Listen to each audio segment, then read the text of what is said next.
তো ফ্রেন্ডস, আজকেও চলে আসলাম ডিমের একটা রেসিপি নিয়ে। আমরা সাধারণত এগ কারি খেয়ে থাকি, সবসময় রেস্টুরেন্টের মতো আমাদের এগ কারি হয় না। আমি রেস্টুরেন্টের মতোই তোমাদেরকে এগ কারি বানিয়ে দেখাবো। খুব ইজিলি তোমরা এটাকে বানিয়ে নিতে পারবে। প্রথমে আমি এখানে 5টা সেদ্ধ ডিম নিয়েছি। আমি ডিমটাকে আগে থেকে সেদ্ধ করে নিয়েছিলাম। তারপর একটা কাঁটা চামচ দিয়ে এভাবে ফুটো করে নেব। আমি ডিমগুলোকে একটু তেলের মধ্যে ভেজে নেব। কাশ্মীরি রেড চিলি, হলুদ আর লবণ দিয়ে ডিমগুলো একটু ভেজে নেব, উল্টিয়ে পাল্টিয়ে লাল লাল করে।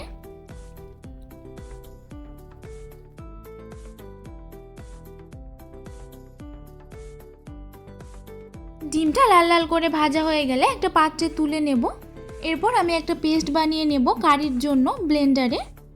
তার জন্য আমি প্রথমে 3টে কাঁচা লঙ্কা নিয়েছি, 15-16টা রসুন নিয়েছি, তারপর 5-6টা মতো আদা কুচি নিয়েছি, 3টে ছোট সাইজের টমেটো নিয়েছি কুচি করে। তারপর আমি 1 টিস্পুন মতো শাহি জিরা দিচ্ছি। শাহি জিরাটা তোমরা অবশ্যই দেবে যদি তোমরা রেস্টুরেন্টের মতো ঘ্রাণ আনতে চাও। তারপর আমি 1 টিস্পুন মতো পোস্ত দিচ্ছি। এটাকে আমি ভালোভাবে ব্লেন্ড করে নেব। এরপর আমি কড়াইয়ের মধ্যে তেল ঢেলে নেব। তেলের মধ্যে শুকনো লঙ্কা ফোড়ন দেব 2টো। তারপর আমি 1 টিস্পুন মতো 5 ফোড়ন দিচ্ছি। গোটা গরম মশলা দিচ্ছি, লবঙ্গ, এলাচ, দারুচিনি। এটাকে ভালোভাবে মিক্সড করে নিয়ে পেঁয়াজ কুচি দিচ্ছি 1/2 কাপ মতো। পেঁয়াজ কুচিটাকে লাল লাল করে ভেজে আসলে আমি ওর মধ্যে লবণ অ্যাড করছি পরিমাণ মতো, হলুদ গুঁড়ো দিচ্ছি, জিরে ধনিয়ার গুঁড়ো দিচ্ছি 1 টিস্পুন মতো, কাশ্মীরি রেড চিলি দিচ্ছি। এটাকে আমি ভালোভাবে কষিয়ে নেব। এরপর আমি 1 টিস্পুন মতো ব্ল্যাক পেপার দিচ্ছি। ব্ল্যাক পেপার দিয়ে ভালোভাবে এটাকে কষিয়ে নিতে হবে।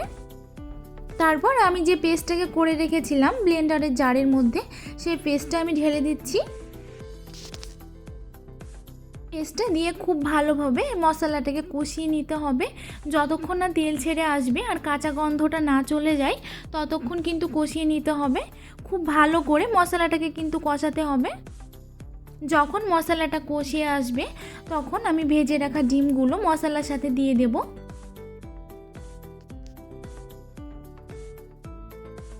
ডিমগুলো দিয়ে আবারও ভালোভাবে মশলার সাথে ডিমটাকে কষিয়ে নিতে হবে। খুব ধৈর্য সহকারে ভালোভাবে কষিয়ে নিতে হবে। তারপর আমি পরিমাণ মতো জল অ্যাড করেছি। আমি এখানে 1.5 কাপ মতো কুসুম গরম জল অ্যাড করেছি। তোমরা অবশ্যই জলটাকে কুসুম গরম দেবে।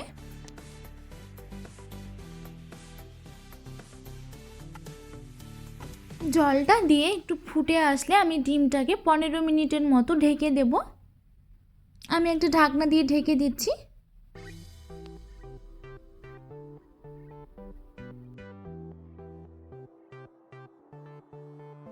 15 মিনিট পর ঢাকনাটা তুলে আমি গ্যাসটাকে অফ করে দিয়েছি। তারপর আমি ওপর দিয়ে ধনিয়া পাতা ছড়িয়ে দিয়েছি। আমি ধনিয়া পাতাটা কিন্তু একটু বেশি দিয়েছি। তারপর আমি গরম মশলা ছড়িয়ে দিচ্ছি ওপর দিয়ে। ভালোভাবে এটাকে মিক্সড করে নিতে হবে। আমি এবার বাটিতে তুলে সার্ভ করে নেব। তো ফ্রেন্ডস, আমার কিন্তু এগ কারি রেডি হয়ে গেছে। দেখো কতটা লোভনীয় হয়েছে। তোমরা অবশ্যই ট্রাই করো। তো আমি আর কথা বাড়াচ্ছি না, আমি ভিডিওটা এই পর্যন্ত এন্ড করে দিচ্ছি। দেখা হচ্ছে নেক্সট কোনো এপিসোডে। সে পর্যন্ত তোমরা খুব ভালো থেকো আর সুস্থ থেকো।